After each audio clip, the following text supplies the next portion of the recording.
Welcome to the DesignRush Podcast. I'm your host, Bianca Mayer. Marketing is more than catching the eye. It's about engaging customers well before they're ready to buy. 80% of customers are more likely to purchase from brands that personalize experiences, so the stakes are high. I've used the analogy in the past of consumer service rather than customer service, where you're serving the potential customer as a consumer well in advance of their readiness to buy, because most, especially in the B2B space, most are not ready to buy. Today we're joined by RJ Licata, Marketing Director at Terrakeet. As companies are using AI to predict consumer needs, we discuss how to adapt marketing strategies to be more intuitive and connected with our audiences. And it's that perfect window of when they're ready to buy that if you wait for it, you're going to miss it, because by then somebody else has already stepped in, or the chances of them finding you in that 5% gap of when they're ready to buy is slim. These strategies are the pillars of modern marketing that respond to a world where 77% of customers use multiple channels to interact with businesses. When you give them some sort of an answer about something unrelated and you start to build that relationship, now there's trust, and ultimately who are you going to end up purchasing from? Someone who stopped in at the last minute with a paid ad through Google, or someone who's been giving you information over the last 6 months when you're trying to find solutions to different problems. Don't forget to like and subscribe for more tips on growing your brand. Alrighty, RJ, a big welcome again to the DesignRush Podcast. We're super excited to have you here today. Thank you, Bianca. It's a pleasure to be here. Appreciate the invite. Yeah, of course. Okay, so I want to jump right into it with you today. Now, first of all, I know that Terrakeet is recognized as one of the best places to work. Now, can you share some insights, into your team management strategies that really contribute to this achievement? Sure. So Terrakeet has grown organically. We're a bootstrap company, and so we've grown over the years based on business need, which gives us the luxury of doing it according to needs and not having to rapid scale up. And that provides an outlet and an opportunity for our teams to stay connected to the people that we're hiring and to really focus on building relationships with the people that work with us. And in doing that, we will regularly revisit surveys and feedback opportunities from the people that are working here to make sure that we're hitting the right notes when it comes to how we're managing the company, how connected they feel to the direction of the company. And we don't always get it perfect, but I think having that two-way communication of accepting feedback, reacting to the feedback that we get, and doing so in a genuine manner helps to build trust, and it pays off in the commitment and the happiness and the pleasure that people get working at Terrakeet. Okay, yeah, that makes sense. That makes a lot of sense. So, just also, RJ, based on your experience, what marketing strategies would you say are proving to be the most effective today for acquiring B2B clients? What's interesting about B2B, so my position, we have a little bit of a meta approach here, where not meta like Facebook company, but it's got like marketing for a marketing company, right? So my responsibility is to position Terrakeet in a way that attracts customers to us.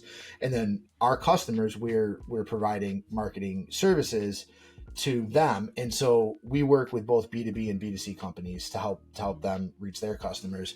But all of my work is from a B2B approach, because we have to attract business folks who are making purchases for their company. And the one constant that I see, whether it's B2B or B2C, but that is magnified with services like ours and with many of the customers that we work with, is the idea of high consideration products. So, for example, if they're considering whether or not to hire us, we're not an inexpensive partner.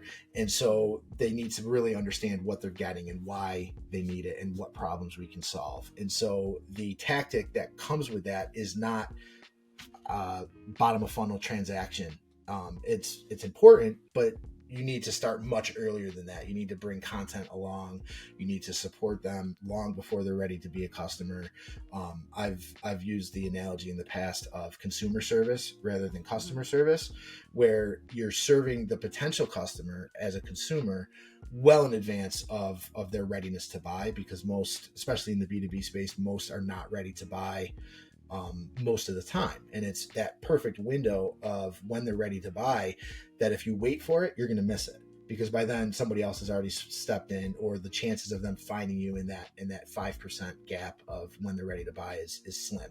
So our approach and what we've pushed out to the people that we work for is help them to understand, help the consumer and your audience to understand the value in what you do and the problems you solve long before they need you. They have those problems, they'll continue to have those problems, and they're not even necessarily aware of your ability to provide value to solving those problems yet. But when you give them some sort of an answer about something unrelated and you start to build that relationship, now there's trust, there's awareness, there's familiarity, and ultimately, who are you going to end up purchasing from? Someone who stopped in at the last minute with a paid ad through Google, or someone who's been giving you information over the last 6 months when you're trying to find solutions to different problems. Yeah, exactly. I'm wondering, RJ, do you or could you share a case study or an example where, this consumer service strategy has made like a really significant impact on the way that you conduct your B2B marketing strategies? So it starts by understanding the audience and the user interests and needs. We will back out into where are the problems, where are the pain points that we know we can solve that maybe our audience hasn't mapped to what we do. We're in the process of creating a new marketing strategy category called owned asset optimization. And so for us, the familiarity of OAO isn't there yet. So we have to find ways to connect to, I use the analogy of tethering it to the familiar. So we will latch onto maybe SEO because there's consistency there, and those are our origins as a company. And businesses know that they need SEO, or they understand the problems that SEO can solve. And so then for us, it's like, okay, how do we capitalize on the demand and the interest in SEO, and then pivot them over towards what owned asset optimization can do? And that, again, is just a really comprehensive, all stops, being in the right moments at all the periods of their searching and interest to give them the information that they need to make a confident choice. And so as far as like a specific case study, it's really just a cumulative, let's be in all the places as much as we can, but let's understand what our consumers are looking for so that we're not noise. We can provide the right information at the right time. Mm-hmm. So when you say understand what your consumers are looking for, I'm wondering how you do that outreach or find that specific information and then pivot your strategy towards that. Do you once again use surveys, or just like from your community or customer feedback? Like I'm wondering what that looks like at Terrakeet. So it's collecting. We start with a collection period where we understand the assets and the information and the material that they have. Essentially, it's an audit. What are your owned assets? What information and content have you created that can potentially be leveraged? Using that information along with other owned assets that they might have, such as customer profiles and market research and different information, we'll get a better understanding of who their customer is and who their desired customer is. And then from there, we move into a analysis period where we have our proprietary software that will kind of run through this process for us to help with our customers.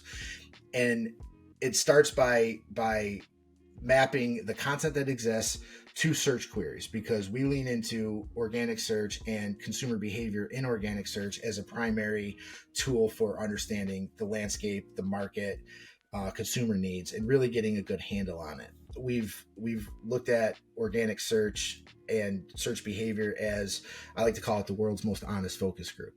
If you think about whether or not you're going to be upfront and clear, your best friend, right? You may trust with most queries, but even they won't get the most honest query that Google will get from any individual, right? That's where you're going to share all your deepest darkest hidden secrets. And it's okay and it's great, and it doesn't connect directly to you, but it does allow us to get some broad data as to how the trends are, how people are behaving, what they're really looking for. And the vulnerability that people expose within search makes us feel confident in that, even over like a focus group or surveys where the witness may be led a bit and feel a certain responsibility to answer in a certain way. This is the most honest and vulnerable people will get. So you take that information, and from there you've got now an idea of who you want to target and what they're looking for.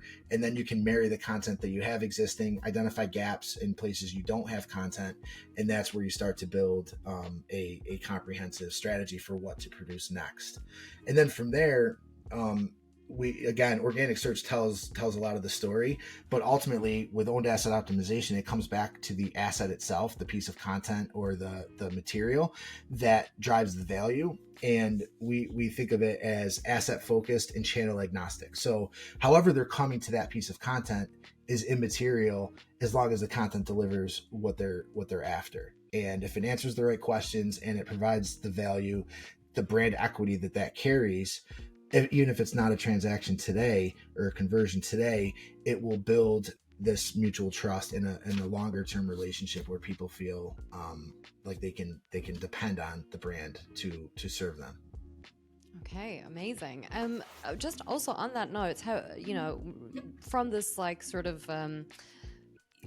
data that you've found recently, maybe you have done sort of like an audits and stuff. Have you found any interesting trends or things that B2B clients are looking for right now that really jumped out to you for 2024 maybe? We know that brands are having difficulty cutting through the noise, and they're having difficulty connecting with customers. There are so many ways to get information, and inherently I think people are becoming less and less trusting of advertising, and something that we've really kind of narrowed in on is the evolution. Seth Godin coined this about interruption marketing, and that was back in the day when television commercials, radio commercials, traditional advertising was the way that you market to people. But again, it interrupted what people were doing. And then he juxtaposed that against what he called permission marketing, which said that if people opt in with an email address, they're much more likely to pay attention to what you're marketing them because they've given you permission to do so. That has changed because people are now less responsive to even permission marketing. It's still intrusive. It comes in through your email inbox. You might go to a website and say, hey, I want this 10% discount on this product, so I'm going to give them my email address. And then they'll hammer you with emails every week from now until forever. And that's not what you signed up for, right? So the new iteration and where OAO and the work that we do has really come into play is what we're calling reception marketing, which identifies when people are most receptive to the information that you can provide. And it doesn't require their permission. They're actually seeking it. So it's not them saying, sure, send me whatever. It's them saying, hey, I need this. Can you provide me with this information? And that has kind of changed everything, because now we see that when you understand the consumer, you know what they want, you know where they're going for this information, and you can tailor that to meet them in all points of their journey. That is what brands are looking for as far as the next evolution of marketing, where they're having trouble. And often we hear people talk about, meeting their consumers where they are, and that's what reception marketing allows you to do. And owned asset optimization is the way to execute it. Okay. So, just moving on a little bit now as well, RJ, what specific strategies or approaches is Terracate really using to grow its presence to succeed in the B2B space right now, apart from that? We've really started to, anyways, it's still kind of in its infancy, but we're really taking stock in the idea of individuals being the best advocate for their company. And so we're prioritizing and putting more attention into executive brands, personal audience building, having our people more available and out front in publishing on LinkedIn, sharing anecdotes that we have as marketers to help to demonstrate expertise and to build trust there, because oftentimes, especially on social media, I think people are becoming less and less excited about interacting with a brand than they are with an actual human being. And so we're leaning into that quite a bit. And, already just certain indicators are showing that it's got potential. And so I'm excited to see where that goes. Yeah, I have to say, you're not the first person to mention something like that on the DesignRush podcast. We recently had this sort of conversation where, well, at least for me, it seems like, companies now are almost trying to use their employees as influencers for their brand, right? Which I think hits a lot of really good points. But there is one thing that came up, or one of the suggested things that came up to really try and drive this. And it's actually providing your employees or your team with, talk points or content to talk about and stuff. So I'm wondering, are you guys doing that at Terrakeet now? And if you are, how have you set that up? One of the big we have one of the biggest concerns that I didn't really think about this, but that became apparent to me, is that it's not that people don't want to help or don't want to sound off in support of the company. It's that they don't necessarily know how, or they're afraid of saying the wrong thing. And so as we've really locked in over the last year or so, we reevaluated our company values, and we launched new updated ones. They were about 15 years old. It was time for a refresh to look at it, along with the purpose, mission statement, things of that sort. And once you have that framework in place and you start to understand more about the product that you're offering or the service that you're offering, and for us getting a handle on what OAO is, now you set the stage where you give people a sandbox to play in. And you say, these are the things you can say. These are the things we prefer you don't say. This is the best approach to take to help the company, and then go have at it. And you have to extend a little bit of trust to make people feel comfortable. If they say the wrong thing, right? We don't consider ourselves to be an agency. We're more of a marketing partner. There's a number of reasons why we say that. If someone refers to us as an agency, as an employee, it's not the end of the world. We can correct them on the side. We can ask that they don't do it anymore. But I don't want to feel like they're handcuffed to being so scared of saying the wrong thing that they don't actually go out and share their real thoughts in a authentic manner. And so it's empowering them with that, trusting that they have the right idea, and then giving them the materials. So we have a bit of an onboarding process for our people. We've extended the invitation and said, if anyone's interested, there's a couple of different tiers of ambassadors that we have, employee ambassadors, and some of them have been run through the appropriate training to go out and speak on our behalf.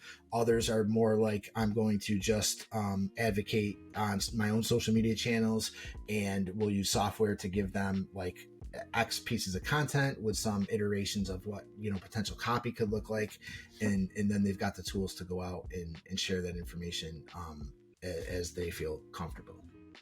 Okay. Now, just to kind of circle all the way back again, right? I'd like to just really dive into, you've mentioned it a few times now, and it is something that I wanted to dive into with you. Terrakeet's owned asset optimization business strategy. Can you just elaborate a little bit more on what this actually all entails? So a few years ago, we understood, we came to really acknowledge that what we did was a unique thing. And we would call ourselves an enterprise SEO company, and we worked with Fortune 500 brands, but their understanding of what SEO was and what it could do didn't match what we were actually delivering. It was more valuable, more useful, and was fundamentally different than what a lot of enterprise SEO would be. And that led to a misalignment in what our potential customers thought they were getting with us and what we were actually delivering. And of course, that creates a number of challenges, pricing and just getting your foot in the door in the executive suites of some of these big companies. And so we knew that a repositioning was necessary.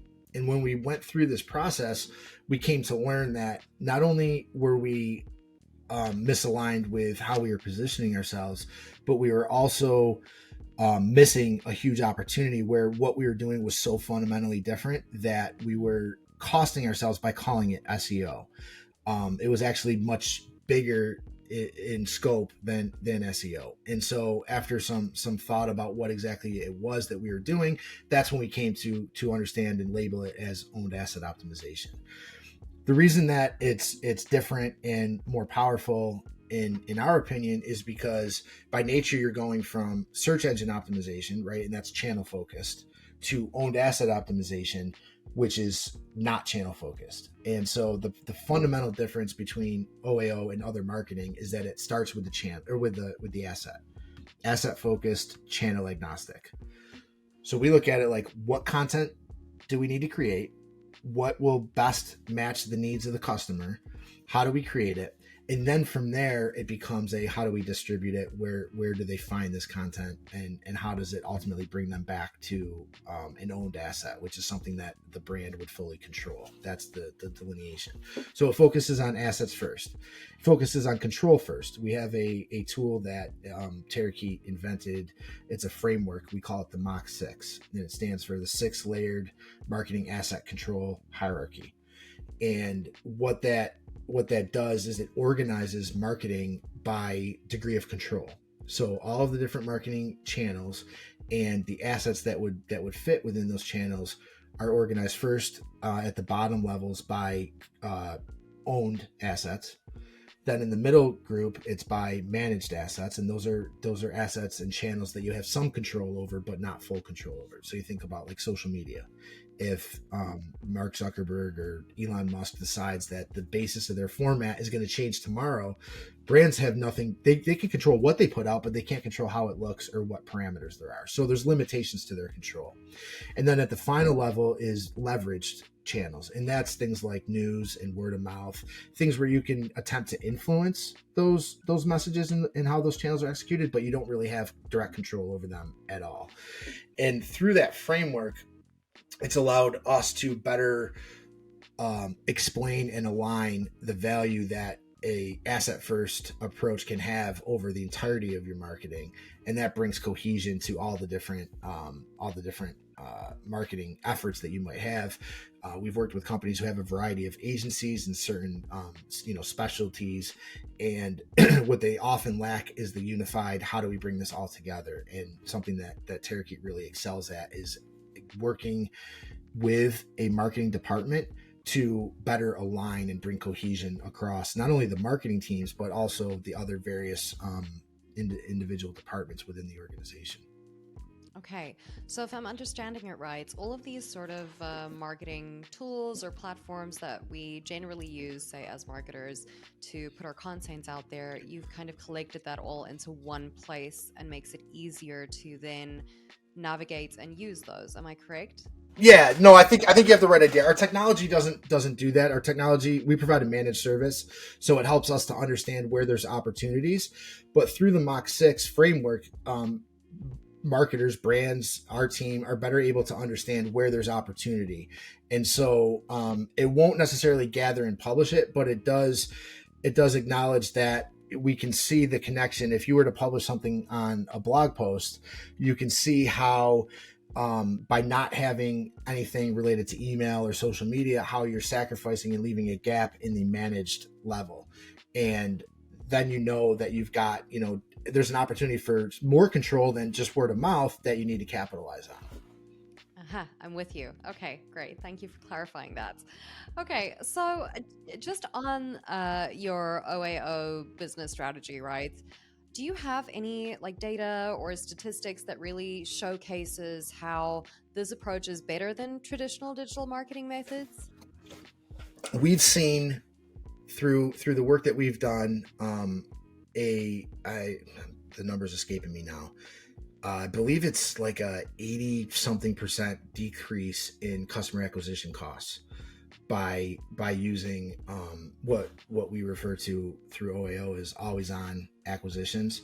So for example, if you think about it, if you were to enter into just a pay for play game and you were running search ads, the minute you stop investing in those ads, the ads turn off and nobody's coming through those anymore. So you've got to continue to put the money in, and you might put in $1 and get back $2. And, you know, it's a good ROI if it's consistent. Who wouldn't do that if you had a money machine? With our approach, we've noticed upwards of an average of 5 times ROI. And the reason, and to the extreme, sometimes as high as 12. The reason why it works so well is because of it's essentially a one-time investment. You create these assets, they're an investment, they build equity, they grow over time, they're available for people to find and use. And if they're searching for it, if they're receptive to it, if that's what they're looking for, they're going to find value in it, and they're going to be more likely to convert. So that attachment to what the consumer needs increases the likelihood that they'll get what they want and that they'll ultimately convert. So CRO goes up, but it also is, like I said, a one-time expense. You might pay a little bit more upfront to get this content optimized to fit in the broader strategy, but then you don't pay any more for it until we go back, you know, a year later or whatever, and we'll revisit other opportunities to update it, to improve it. And so it's kind of this rolling cycle of you know, let's focus here now, let's get this working properly, the investment has been made, it's gaining equity, let's move on to the next area where there's a need and an opportunity. And then if you continue to do that over time, what you've got is a series of essentially investments that are gaining value. And that's where we've seen a significant decrease in customer acquisition costs compared to other channels, in particular paid search. And like I said, also the ROI in total, based on the investment. RJ, as we start to, you know, near sort of towards the end of our conversation today, I'd like to get your insights into something that's become like a pretty big buzz in the digital industry. And that's obviously the move towards a cookieless future, which I'm sure you must know a lot about, and everybody's kind of talking about that now and everything. Now, first of all, RJ, how is Terrakeet preparing, you know, for this change that's going to be happening sometime later this year? So there's two sides to this coin. Of course, there's the how we do work for our customers, and then how the marketing team and I are kind of approaching it for the work that we do. For our customers, it actually plays well into our approach to owned asset optimization, because we are proponents of relying less on advertising, interruption marketing, and more on identifying where customers are and what they need, so that you can provide them with that information. And so cookies, I mentioned it a bit earlier, and I think like any new technology, and obviously cookies aren't new, but when they were new, marketers were like, wow, this is fantastic. I can just basically follow people around the internet and make sure that they're seeing my content. And there's never really any guarantee that that's happening. It's one of the things that in that book I mentioned, where there's kind of some research and speculation that it's not always, the ad networks aren't always delivering in the way that brands feel like they are, like the reporting says. You've got things like fat finger clicks and banner blindness and ad blockers and a number of different things that limit the effectiveness of cookies anyways. And so for us, and for how we market, it's really come down to like, how can we capitalize on the first party, the zero party cookies? How can we get them to our owned assets in general, where then we control the information and we can obtain the cookies? We're not dependent on, you know, a social media platform or Google following them around the internet. We can kind of control that process. It really drills home to the core fundamental value prop of owned asset optimization, which is controlling the controllables. And the more you have the opportunity to control something, the more you have to grab and take advantage of that opportunity for control. And so third-party cookies, I think, have been so easy for marketers that they've kind of just fallen into this routine of, we're going to put X number of dollars towards it. We're going to track. It's very easy to record, you know, conversions and to understand ROI. Hey, we'll take a 2-to-1 ROI on that because we're profitable. And when you understand how better connecting with customers and consumers can turn into a 4 or 5, 7x ROI, suddenly cookies aren't as relevant or as necessary, and that plays into our approach for sure. Okay. Tell me, RJ, is Terakeet, enhancing its first-party data collection and processing capabilities to really like ensure that transaction and continuation of effectiveness with your B2B marketing efforts? So we are in the process of building a stronger brand awareness play where more people, more consumers, more of our target audience knows about us and knows about OAO. And that is less dependent on a ton of first party cookies, because a lot of our business will come through networks and other channels, and our website and our direct marketing is primarily right now most effective in just ensuring that the messaging is available, the why is very clear, the value is there, putting ourselves in positions to have conversations with other marketers so that we can help to explain how what we do solves problems. And so on that level, the first party cookies are, we have an email list, we do those things, we make ourselves available for people who want to opt in. But again, taking a little bit of our own medicine there, reception marketing, and having the information that can support the needs and the interests of the consumer, in my mind and where we are currently in our growth, is the most important thing. And so it's less of a pain point for us right now. Okay, so then in that case, in like a broader sense, and as someone that's, obviously very good at marketing, like yourself, how do you think this will really impact other marketers then? Like what do you think they should be looking out for when it comes to having a cookieless future? Yeah, so interesting business model with the whole, it's kind of like the when e-commerce and things of that nature really started picking up was this direct to consumer. You saw it with like Casper mattresses and a number of companies like that.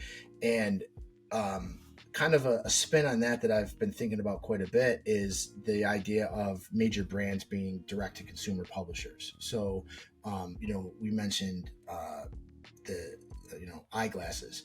They may have a retail store, so they're not direct to consumer when it comes to eyeglasses, but when it comes to publishing content, they can be direct to consumer. And so I think when it comes to not being able again to like really fully understand or invade the privacy of these consumers and what they're looking for, just having the material at the touch points as they're necessary and as people are looking for them is going to be where the opportunity is. The brands who can do that the best, who can tap into what their audience, we use the analogy of to play off of reception marketing, they're on a frequency. There's this phenomenon, it's called the Bader-Meinhof phenomenon, where it's like if you're in the market for something, you're all of a sudden going to see it. You start looking for Jeep Cherokee, and now all of a sudden on the road you see Jeep Cherokees everywhere. That's not a coincidence. There aren't more Jeep Cherokees. It's just your brain is tuned into that. And so with this frequency analogy of reception marketing, it's like your brain is tapped into certain things because you're exploring that, you're looking for answers on that. And so when brands can understand, regardless of cookies, regardless of other behaviors, when brands can understand that a number of my target customers are looking for this information, that is essentially the new cookie. That's the breadcrumb trail. That's the clue as to where they're going next. And the brands who can anticipate that and create content to support it are going to be successful with or without cookies. So that sounds like there's quite a bit of psychology involved there then. Is like really understanding the psychology of your consumer. Am I right in saying that? Yeah, sure. Yeah. So one thing that we do is, like I talked about, we tap into search insights and how organic search plays into it. But once we start to understand that and we map that against our customers' target customer profiles, we can start to build what we call intent profiles, where we can understand the demographics and the psychographics of the customer with their behavior and with what they're seeking. And when you map those together and overlay them, now you start to really get an understanding of what Bianca as a consumer is seeking. And that's where you can get into, again, like you said, the psychology, and also providing answers for If there's, if you're looking for it, there's hundreds, if not thousands of other people who are also seeking that information. Now, RJ, I have to ask you this question. What do you predict for, the rest of this year to be like the biggest trends or things to hit B2B marketing in the world without third-party cookies and, with AI and all of that kind of stuff? Like, what do you think is really going to hit this year hard? So AI certainly is the hot topic. I have mixed opinions on AI because kind of like playing into the cookie idea. I think that it's a shiny new thing. AI for the sake of AI is not the answer. Effective AI, we've incorporated machine learning and large language models into our technology that we use on behalf of our customers, and it serves a very clear purpose. So our customers will ask, your potential customers, are you all leveraging AI? Yes, but under these restrictions or for these purposes, and not to replace human involvement with content production. And so I think I'm kind of going off on a tangent here, but some of it is a crutch or is a sexy new thing to try for marketers. And I think it's easy for us to lose our way if we start chasing the attractive new toy instead of really understanding how it fits into the strategy. The strategy should be dictating what you do and not the angles or the avenues to go and execute it. Those come in the how. You need to know the why and the what first. And so I think AI is great. It will be great. And it's helping in the right ways as long as we don't kind of get off and on a tangent with it. And so the same thing, like, with really what it comes down to is the fundamentals, understanding that consumers are being tired of being interrupted in what they're doing. How many people fast forward through the commercials, or it's a snack break, or it's a bathroom break, right? Like, people don't want to see commercials, even commercials that are targeted to them. They just don't want it. They're not ready for it. So their tolerance for that kind of marketing is only going to decrease. And that's when I think we have to start to acknowledge, what are these other opportunities? How can we get in front of people in a way where it's more of a dialogue and less of a monologue? Now, RJ, just finally, before we really wrap up today, again, a question that I ask everybody that comes on here is, if you could go back in time and give yourself, say at the age of 18, a piece of advice, what would it be? What I've come to learn and realize and better understand as I've gotten a little bit older and more experienced and have seen some things evolve around me is the idea of, whenever you're in doubt or whenever you have the opportunity, to bet on yourself. So having that confidence, that faith, that comfortability that you can figure it out, that you can do it. It doesn't always... The people who are the best at this are the people who believe that, even though they haven't done the thing before. But certainly over time, as you start to gain experience and see some wins, it becomes easier to realize that, like, had I just bet on myself all along, invested in myself, taken it upon myself, said yes, and figured it out more often, and worry less about what other people are saying, because most of the time they're worried about what you're thinking about them anyways, and not paying attention to you. I think that that has really provided me with the confidence boost that, I can do it. And if I can't do it, I know enough to find the people who can. And I mean, that's really the key to, in the Google age, that's the key, is just knowing where to find the information. Exactly. Yeah, 100%. I love that. Well, RJ, thank you so much again for joining us today. This has been enlightening and very interesting as well to learn about, your strategies and the, just the things you guys do over at Terrakeet. It's very interesting. Thank you so much for joining us, really. Thank you, Bianca. It was my pleasure. Of course. I hope you have a great day, and we'll hopefully speak to you soon. Sounds great. And that's a wrap on our discussion with RJ Licata. If your business is in search of a top-tier marketing agency's expertise, be sure to check out your options at DesignRush.com/marketplace. Our marketplace offers a curated selection of agencies, each tailored to bring your projects to new heights. Remember to hit that like button if you found this discussion valuable and subscribe to our channel for more thought-provoking conversations with industry leaders. Once again, I'm your host, Bianca Mayer. Stay curious and join us for the next episode.